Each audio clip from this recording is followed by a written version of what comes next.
ओम शांति। आज का वरदान किसको याद है? आज का वरदान क्या था? बोलो।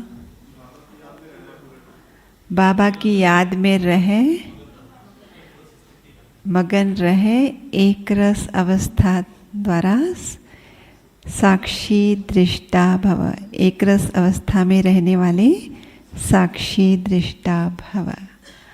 इसी साक्षी दृष्टा स्थिति को हम कैसे बनाएं, इस पर प्रकाश डालने के लिए हमारे बीच में पधारे हैं हमारे आदरणीय राजयोगिनी डॉक्टर निर्मला दीदी जी। एक हाथ हिलाकर हम आपका स्वागत करते हैं, सत्कार करते हैं, अभिनंदन करते हैं। यज्ञ की स्थापना 1936 में हुई और दीदी का लौकिक जन्म उससे एक साल पहले 1935 में आपकी ही मुंबई महानगरी में हुआ। बचपन से ही दीन दुखियों की सेवा करने का संकल्प था, इसलिए मेडिकल पढ़ाई पढ़ी और फिर मेडिकल पढ़ाई पूरी हुई ही थी कि बाबा मिल गए आपको। फिर तो आपने मेडिकल मतलब क्लिनिक भी खोला और बाबा का सेवा केंद्र भी खोला। 65 में क्लिनिक खोला, 62 में ज्ञान में आए, 65 में क्लिनिक खोला, 66 में सेवा केंद्र खोला और दोनों ही प्रकार से मानवता की सेवा में लग गए। और फिर 71 में बाबा ने आपको विदेश यात्रा के लिए चुना। 71 से 78 तक विदेश की धरनी में अलग अलग देशों में आपने सेवाएं दी। आरंभ में तो आप लंदन गए, जो पहला ग्रुप गया था, 5-6 रिप्रेजेंटेटिव थे, उनमें आप भी थे। हम यूँ कह सकते हैं कि लंदन की सेवाओं की स्थापना का क्रेडिट आपको जाता है। करीब 1 साल रहकर आपने वहाँ पर सेवाओं को बढ़ाया। फिर तो आप और स्थानों पर भी गए, अफ्रीका, ऑस्ट्रेलिया, मॉरिशस आदि आदि बहुत सारे स्थानों पर गए, न्यूजीलैंड, फिजी भी गए। और इस 78 तक ऑस्ट्रेलिया में 75 में गए थे। तो बाद में 78 में आपने डिसाइड किया, ऑस्ट्रेलिया को बेस बनाया और फिर ऑस्ट्रेलिया में बेस्ड रहकर 30 वर्षों तक पूरे ऑस्ट्रल एशिया रीजन की या यूँ कह एशिया पैसिफिक रीजन को आपने संभाला और आज भी आप संभाल रहे हैं। आपके 2 कंधों पर 2 जिम्मेवारियां हैं। एक तो आप एशियन पैसिफिक रीजन की डायरेक्टर हैं और साथ साथ 2009 में बाबा ने आपके कंधों पर ज्ञान सरोवर अकेडमी की भी जिम्मेवारी रखी। आप ज्ञान सरोवर अकेडमी के भी डायरेक्टर हैं और जैसे जैसे दादियाँ अव्यक्त हो गई तो आपकी जिम्मेवारियाँ बढ़ती चली गई।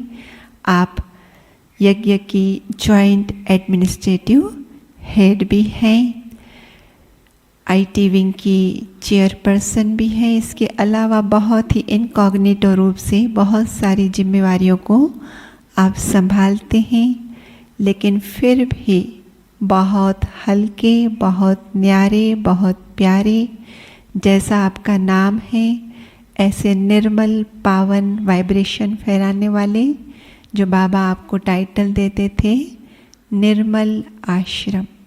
तो ऐसा निर्मल फरिश्ता आज हमारे बीच में है।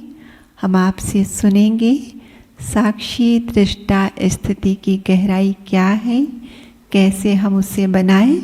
आज का सीन भी एक साक्षी होकर देखने का चांस है हमारा कि इतनी बड़ी हस्ती हमारे बीच में, जिनके कंधों पर बहुत सारी जिम्मेवारियां हैं, फिर भी आप लोगों के लिए समय निकाल कर वो ईश्वरीय पालना देने के लिए आते हैं।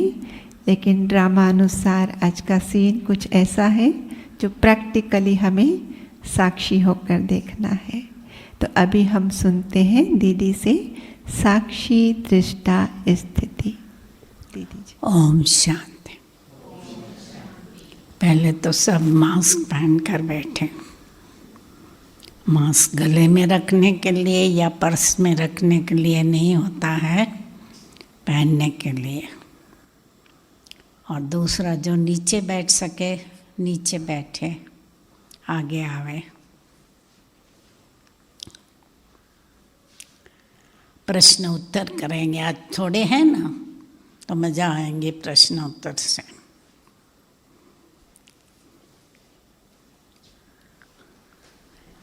तो बहुत सुनहरा अवसर आपको दीदी ने दिया है, बहुत करीब से बैठकर और प्रश्न उत्तर के रूप में इसको भी एक भाग्य समझे और खुले दिल से दीदी के साथ आप प्रश्न जो पूछना चाहते आएंगे सामने। ये माइक मैं आपको देती हूँ और दीदी से क्वेश्चन करेंगे और दीदी आंसर करेगी। अच्छा, ड्रामा के ज्ञान से क्या फ़ायदा होता है? ये माइक लो भाई, चलो। ड्रामा के नॉलेज से क्या फ़ायदा होता है? ड्रामा कितने साल का है? 5000। सत्युग 1250। त्रेता 1250। द्वापर 1250। कलयुग 1250। संगम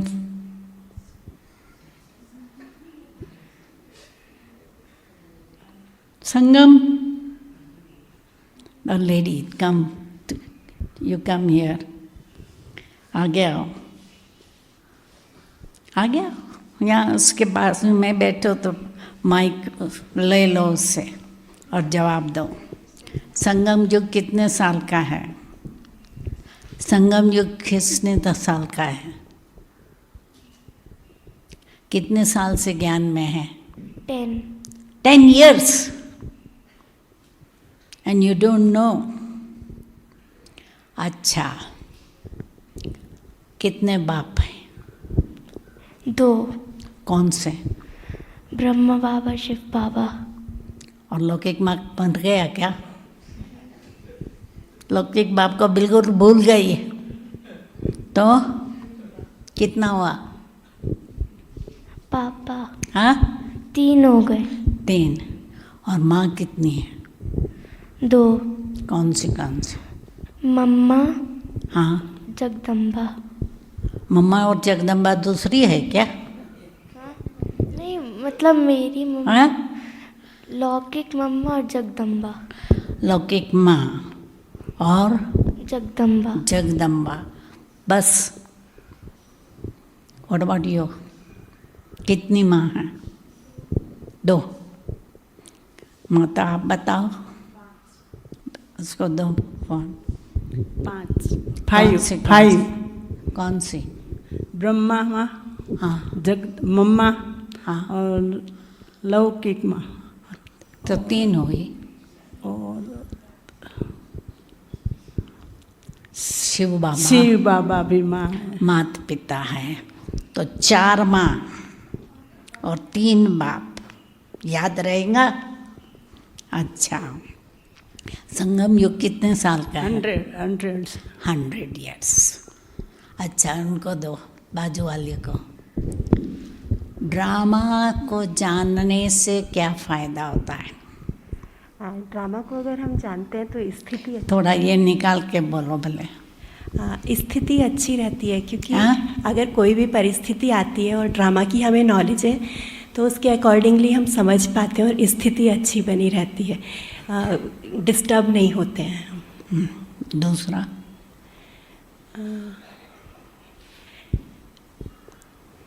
बस एक ही फायदा। हाँ, उसको दो। ओम शांति। ड्रामा को जानते हैं तो हम बच्चे नथिंग न्यू का पार्ट बजाते हैं और साक्षी होकर देखते हैं। कोई परिस्थिति आवे तो हम उस पर रिएक्ट नहीं कर पाते, मन से डिस्टर्ब नहीं होते। और बाबा ने कहा ना कि कोई भी परिस्थिति मन की स्थिति को हिला नहीं सकती, तो नथिंग न्यू का पार्ट बजाते हैं, हल्का रहते हैं। ओम शांति। और किसी के पास कुछ जवाब है? जवाब है तो बताओ। ड्रामा के पार्ट से हमें सत्युग की राजधानी हाँ? मिलती है, सत्युग की राजधानी मिलती है। अच्छा, बाबा हमें ज्ञान जब बताते हैं तो रियलिटी में हम उसको यूज़ करते तो ज़्यादा बॉडी के ऊपर भी और सोल के ऊपर भी इफ़ेक्ट नहीं होता उसका, बाहर की चीज़ों का।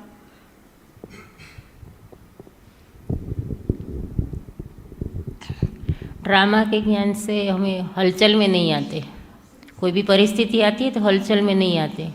और बाबा ने यह पक्का कर दिया है कि ड्रामा कल्याणकारी ही है, तो हमें ही पक्का लगता है कि अकल्याण में भी थोड़ा भी अकल्याण है, फिर भी कल्याणकारी तो होगा ही, यह पक्का हो गया है। ठीक है, ओके। पहले तो ड्रामा जानने से वैरायटी ड्रामा, अभी पेन लो, बोले बोल दिया ना, वैरायटी ड्रामा। तो इसलिए ये अपेक्षा नहीं रखनी है कि सब एक समान हो, माँ बाप और बच्चे भी अलग, एक बच्चे से दूसरा बच्चा अलग, वैरायटी। इसलिए क्यों क्या प्रश्न न हो कि ये ऐसा क्यों, ये ऐसा क्यों। दूसरा, ड्रामा में हीरो हीरोइन का पार्ट है किसका? लक्ष्मी नारायण। हीरो हीरोइन का पार्ट है लक्ष्मी नारायण।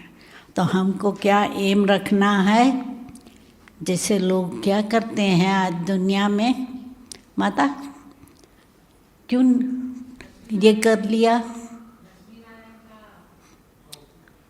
नहीं, मैं सवाल नहीं पूछती हूँ, मैं ये पूछती हूँ नीचे क्यों कर दिया? एक तो खिड़की के पास बैठी है, पंखे से दूर नहीं है, क्यों मास्क क्यों निकाल देते हैं? तो हीरो हीरोइन को सब फॉलो करते हैं ना, दुनिया में भी देखो क्या करते हैं। हीरो हीरोइन जैसे एक्टिंग करते हैं, उनसे जैसे हेयर स्टाइल बनाते हैं आदि आदि। तो हमें मालूम है कि लक्ष्मी नारायण का हीरो हीरोइन का पार्ट है, हमें उनको फॉलो करना है, उन जैसा बनना है। फिर ड्रामा को साक्षी होकर देखेंगे तो हम विचलित नहीं होंगे, एक रस अवस्था रहेंगे। क्यों?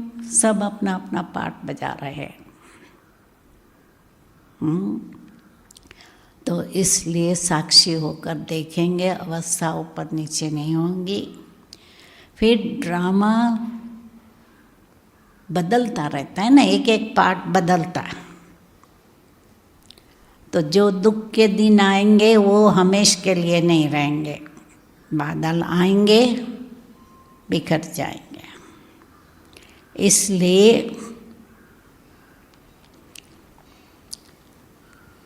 ये नहीं करना चाहिए क्या हुआ क्यों हुआ, नहीं, आया चला जाएगा। और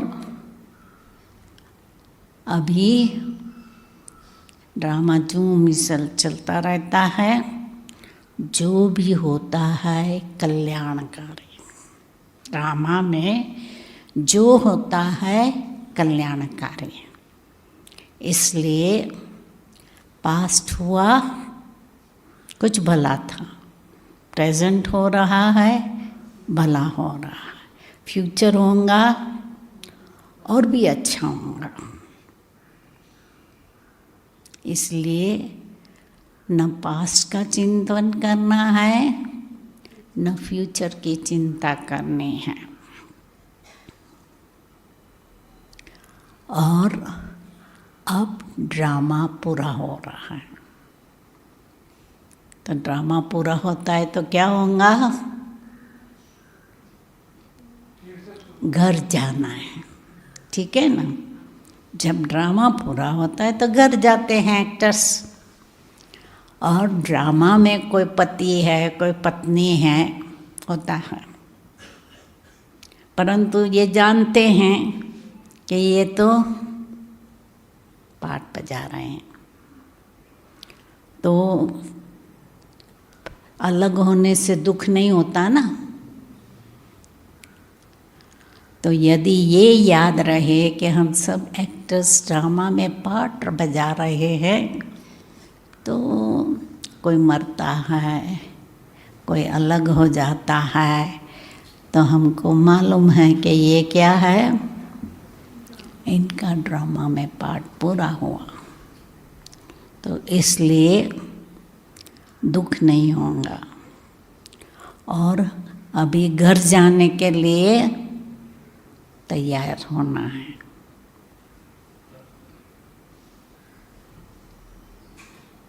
क्या तैयारी करनी है?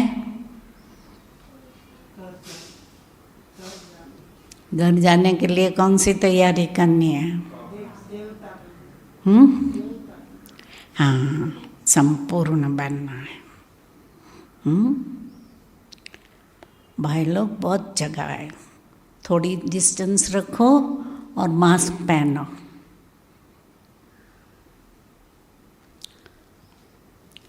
तो घर जाने के पहले प्योर बनना, देवता बनना है ना, लक्ष्य है देवता बनना है। तो इसलिए दैवी गुण धारण करना है, कर्मों का हिसाब किताब पूरा करना है। कर्मों का हिसाब किताब कैसे पूरा होगा बहन? हाँ, कर्मों का हिसाब किताब पूरा करने क्या करना है?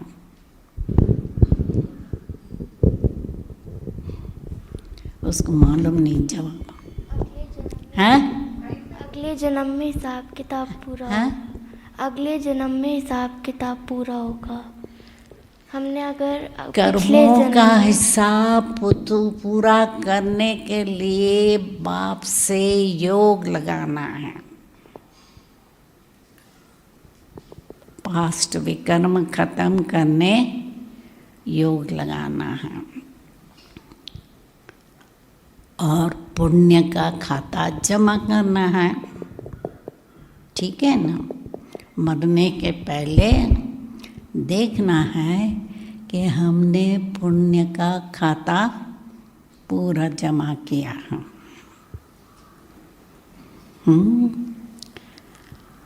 तो ये ड्रामा जो हो रहा है, ड्रामा,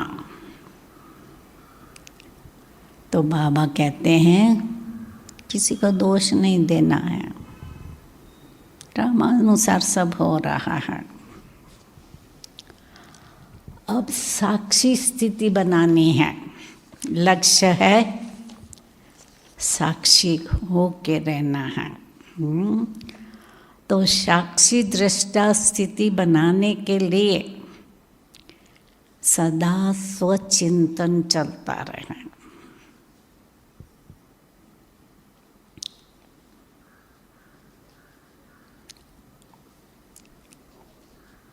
दूसरा, हरेक के लिए शुभ चिंतन और शुभ चिंतक बनना है।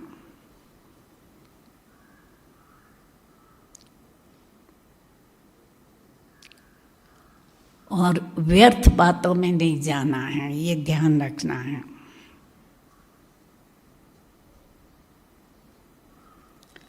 चलते फिरते मैं निराकारी आत्मा हूँ।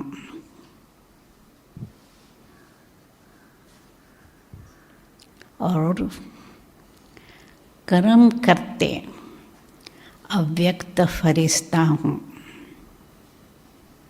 ये स्मृति में रहे।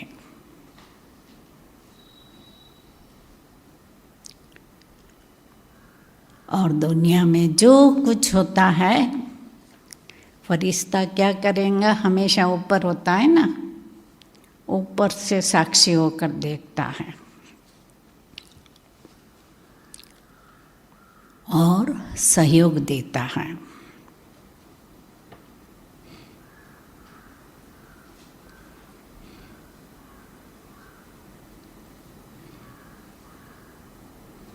तो हमारा कर्तव्य है फरिश्ता बन के हर एक को प्रकाश देना और वातावरण को सेफ रखना।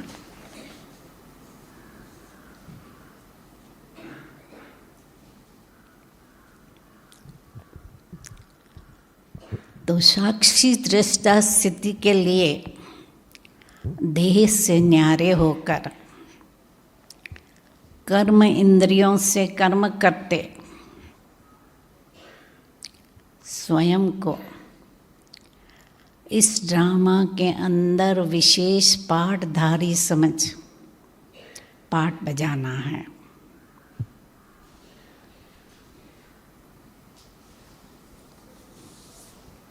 और हर एक का पाठ देखते रहना है न्यारा होकर।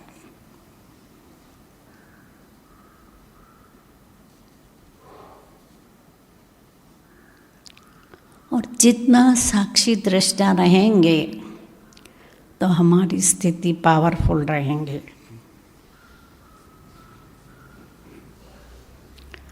और कोई भी परिस्थिति में हमारी स्थिति डगमग नहीं हो सकती, अचल अडोल रहेंगे। परीक्षा आएंगी परंतु परीक्षा को खेल समझते हैं।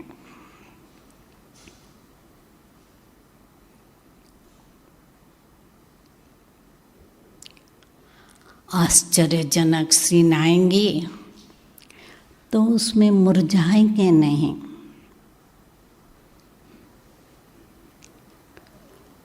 तूफानों को तोहफा समझेंगे, गिफ्ट समझेंगे तूफानों को।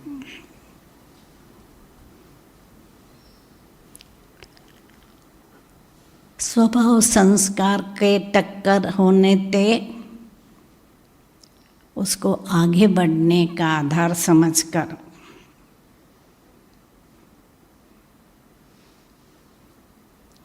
माया को परख कर सहज पार कर लेते हैं।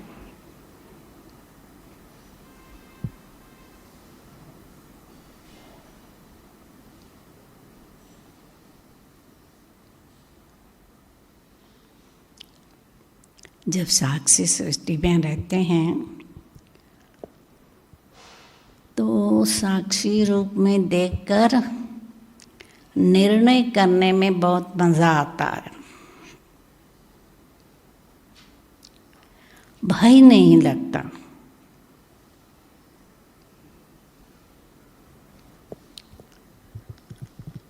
जैसे कि ये सीन हमने अनेक बार देखी है।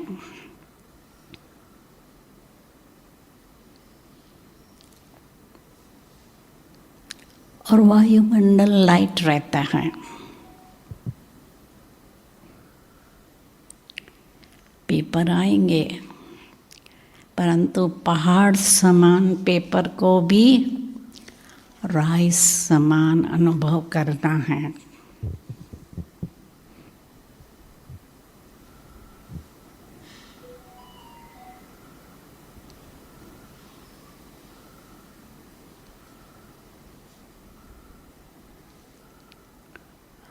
तो साक्षी दृष्टा के साथ साथ त्रिकालदर्शी बनना है।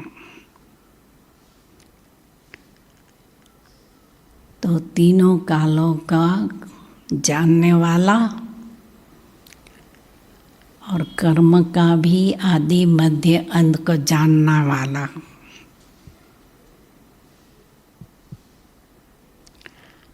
तो जब दोनों साथ में होंगी त्रिकालदर्शी और साक्षी दृष्टा तो क्या होगा,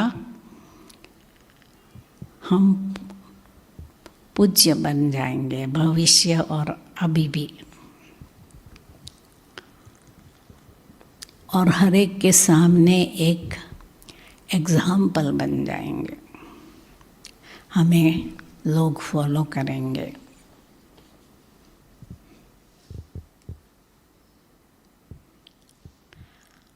साक्षी दृष्टा बनकर हम कर्म करेंगे ना तो तो कर्म के बंधन में नहीं आएंगे।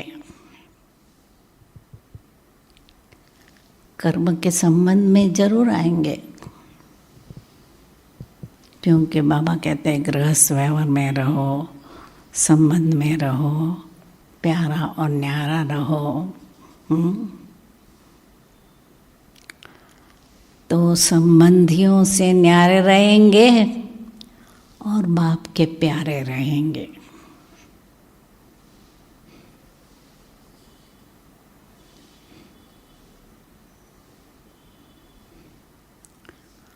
और हम एग्जाम्पल बन जाएंगे और अन्य आत्माएं भी हमको देखकर कर्मयोगी बन जाएंगे, हमको फॉलो करेंगे, कर्मयोगी बन जाएंगे।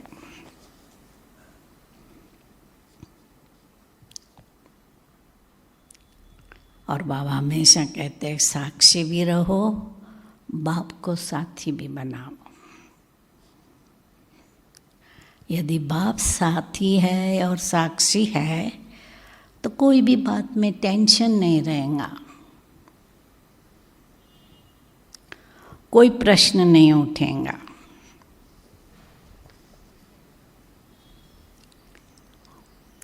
कोई चिंता नहीं रहेंगे।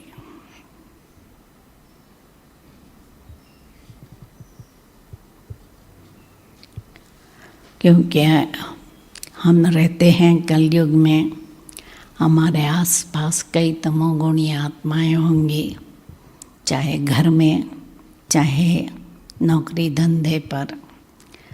तो उन्हों को भी जब हम साक्षी दृष्टा बनकर देखेंगे कि ये तमोगुणी आत्मा अपना पाठ बजा रही है, तो हम उनके प्रति तिरस्कार या घृणा की दृष्टि से नहीं देखेंगे, परंतु शुभ कामना से, शुभ भावना से।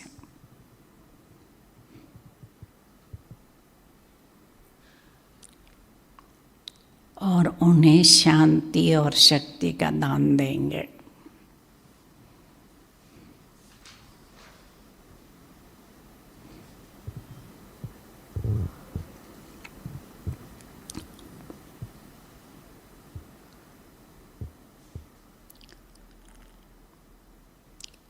वैरायटी संस्कार वाली आत्माएं हमारे संपर्क में आती है, तो हो सकता है कि वो माया का रूप बन जाए ना।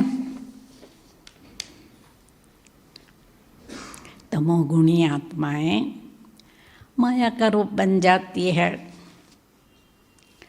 ये तो अंत तक चलेगा ही, क्योंकि वो तमोगुणी सब तो सतोगुणी नहीं बनेंगे। तो उस समय नॉलेजफुल साक्षी बनकर हमें कमल फूल समान सेफ रहना है, पवित्र रहना है।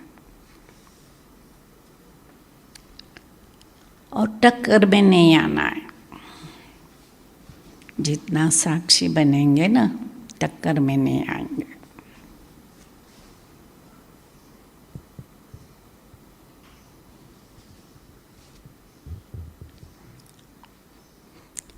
सबसे ये साक्षी अवस्था हमको कब मदद करेंगी? अंतिम विनाश लीला के समय।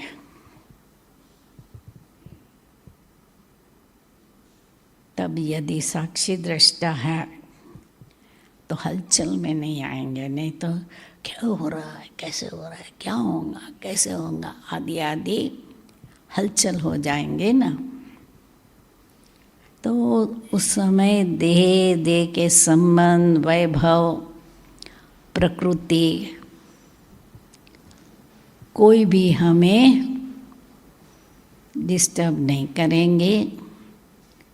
हम उपराम रहकर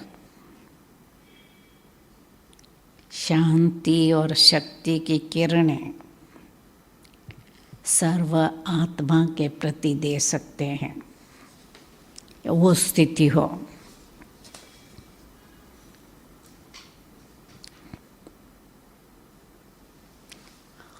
और जीवन में तो चढ़ाई उतराई आती है, कभी हार है, कभी जीत है, कभी कोई मान देता है, कोई अपमान करता है, कोई हंसी उड़ाता है, क्योंकि हमारा जीवन है ना बिल्कुल न्यारा है। शुरू से ऑपोजिशन होती है। शुरुआत में क्या होता है, अपने घर वाले ही ऑपोजिशन करते, ये क्या। हमारे घर वाले भी कहते थे, ये क्या, तुम देवताओं को छोड़कर सीधा निराकार पर चली गई। और कोई कहेगा अभी तक भक्ति करती थी, अभी क्यों नहीं करती है। कोई कहेगा अभी तो तक खाना हमारे हाथ से खाया, अभी हम उनको ढेर भंगी हो गए हैं। तो अनेक प्रकार का सामना होता है। और कई हंसी भी उड़ाते हैं, ये तो ब्रह्मा कुमारियों के चक्कर में आ गई, सन्यासी बन गई। खास यंगस्टर्स है ना, कहेंगे पार्टियां नहीं, हाँ फ्रेंड्स नहीं, मूवी में नहीं जाना, ये क्या लाइफ है आप लोगों की। तो सामना होगा, फिर क्या करेंगे, फ्रेंड्स को क्या कहेंगे।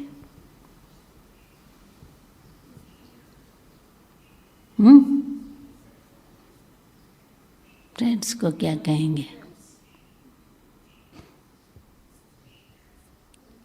फ्रेंड्स के साथ जाएंगी या नहीं घूमने, नहीं पक्का।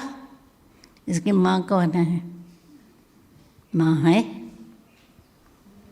माँ घूमने गई है क्या, हाँ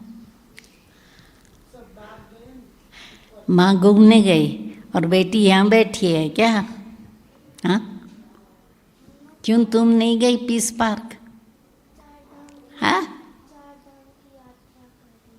ये फोन लो, माइक्रोफोन।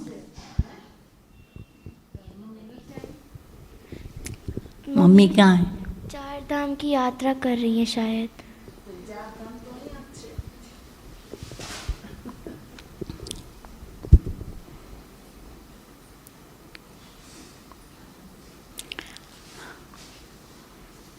एक सोफा पर 2 ही बैठना।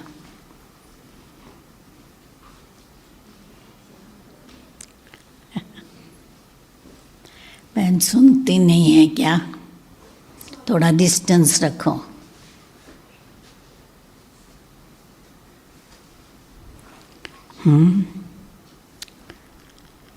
तो सामना करना पड़ेगा, परंतु उस समय हमारी स्थिति डगमग न हो,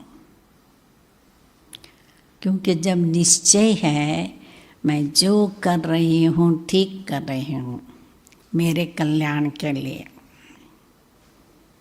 तो क्या होगा कि फ्रेंड्स क्या भी कहे, कितना भी कहे, हम अचल अडोल रहेंगे। क्योंकि सबसे ज़्यादा संग दोष फ्रेंड्स का, वो फ्रेंड्स का संग दोष से बचना, उसके लिए हमारे में निश्चय चाहिए कि हम जो कर रहे हैं हमारे कल्याण के लिए। तो वो कुछ भी कहें, कुछ भी करें, उनके ऊपर है। क्योंकि ऑस्ट्रेलिया में हम जब लोगों को कहते थे ना कि आप शराब छोड़ो तो आपका टेंशन छूट जाएगा, तो कहते थे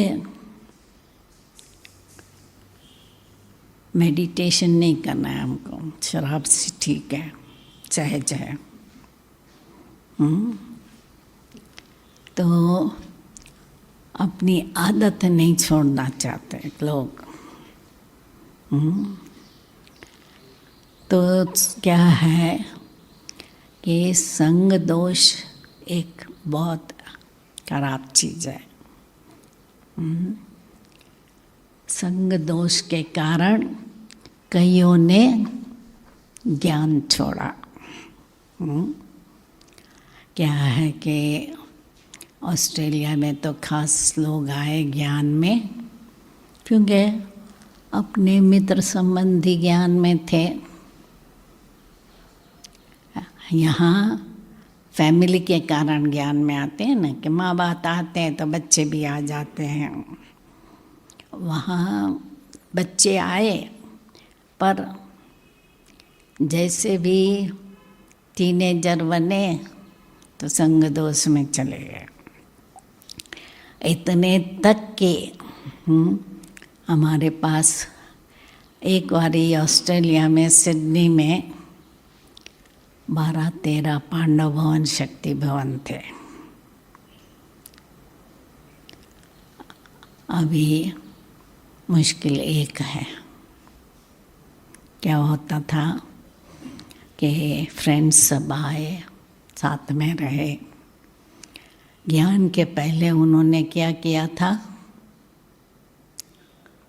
सब टेस्ट किया था। शराब, सिगरेट, मरवाना, मतलब गांजा, चरस, सब, हीरोइन, कोकेन, ड्रग्स सब ट्राई किया था। खास मरवाना, गांजा नहीं कहते, गांजा हमारे साधु सन्यासी भी गांजा करते हैं ना। तो ज्ञान में आया 4-5 साल तो बाबा की मदद रही, तो ठीक चलते रहे। और फिर इन्होंने एक ने शुरू किया तो दूसरों को भी लत लगी, और एक साथ फिर ओम शांति सब चले गए। तो इसलिए बाबा हमेशा कहते हैं संग का ख्याल रखना है, पढ़ाई जरूर करनी है। पढ़ाई करेंगे, योग लगाएंगे तो ताकत मिलेंगे। मेन बात ये है, पढ़ाई और योग सत्संग तारे कुसंग बोड़े। इसलिए जो भी आसपास वाले, घर वाले जो भी कार्य करते हैं, क्योंकि आप में से कितने हैं जिनका सारा परिवार ज्ञान में है? थोड़े हैं, 4-5 जिनका पूरा परिवार ज्ञान में है। तो नेचुरली है, अज्ञानियों के साथ रहना पड़ता है। और अज्ञानी तो अज्ञानी ही है, उनके बोल चाल चलन सब कुछ अलग है। तो उसका पाठ देखते रहना है, और साक्षी बनकर देखेंगे ना तो अपसेट नहीं होंगे, असर नहीं होगा। नहीं तो क्या होता है, असर हो जाता है, ये क्या है, ऐसे कैसे है, ऐसे हो जाता है ना। तो ये देखना है, किसी से नफरत नहीं, किसी से घृणा नहीं, एक का पाठ साक्षी बनकर देखते रहो और शुभ भावना रखो। ये है, चाहे, क्योंकि कई मेजॉरिटी तो हमारे ज्ञान में माताएं हैं। पति जरूर विरोध करेगा पवित्रता पर, और पति का विरोध होगा, एक तो पवित्रता पर और दूसरा खान पान, घूमना, मूवी, हर बात पर विरोध होगा। तो ये देखना है कि हमें डरना नहीं है,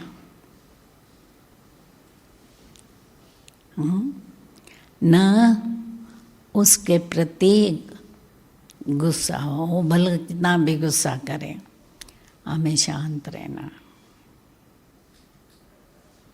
उसके पार्ट को देखते रहना है। जैसे देखो ड्रामा में कोई खून भी कर लेता है तो क्या होता है,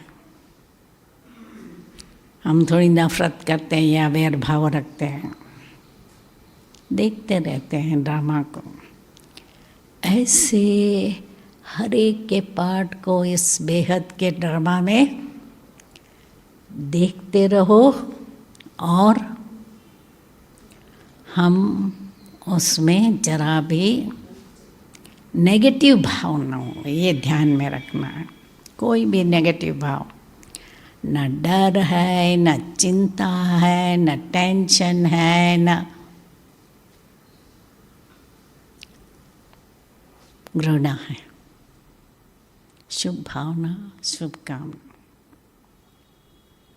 तो धीरे धीरे बदलते जाएंगे, क्योंकि हमारे पास तो बम्बई में एक माता थी, उसका पति मेरे साथ लड़ने आया। कौन से शास्त्र में लिखा है ब्रह्मचर्य का पालन करना? वो संस्कृत का स्कॉलर था, संस्कृत में बात कर सकता था। कौन से शास्त्र में लिखा है? मेरी पत्नी को आने नहीं दो। मैंने कहा भाई ये मंदिर है, मंदिर में हम ना नहीं कहेंगे कोई नहीं आवे, आपको अपनी पत्नी को नहीं आने देना है तो नहीं आने दो, मुझे क्यों कहते हो?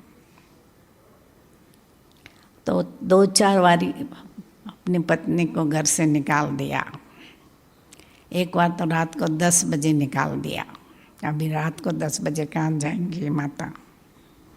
और वो भी नाइट ड्रेस में थी, कहाँ जाएंगे? तो वो छत पर बैठ गई और सवेरे जब दूध वाला आया तो उसको खोलना पड़ा घर, तो खोला तब माता घर में गई। अब वो भाई ज्ञान में, उसकी बेटी भी समर्पित है सेंटर पर। तो क्या है कि जितना ज्ञान योग में हम पक्के हैं ना, निश्चय पक्का है, हिम्मत है, तो नियमों पर चलना भी सहज हो जाएगा। और जब घर वाले देखेंगे ये हटने वाली नहीं है तो फिर आकर छोड़ देते हैं। तो इसलिए बाबा को देखना है कि बाबा को देखना है, ड्रामा पर चल डोल रहना है, बस देखते रहो ड्रामा को। और क्या कल्याण है वो देखते रहो। ओम शांति। 2 मिनट बाबा की याद में रहेंगे। तो दीदी ने बहुत ही अच्छी से साक्षी दृष्टा स्थिति का पाठ पढ़ाया। दीदी का एक हाथ हिलाकर धन्यवाद करते हैं, शुक्रिया करते हैं, आभार मानते हैं।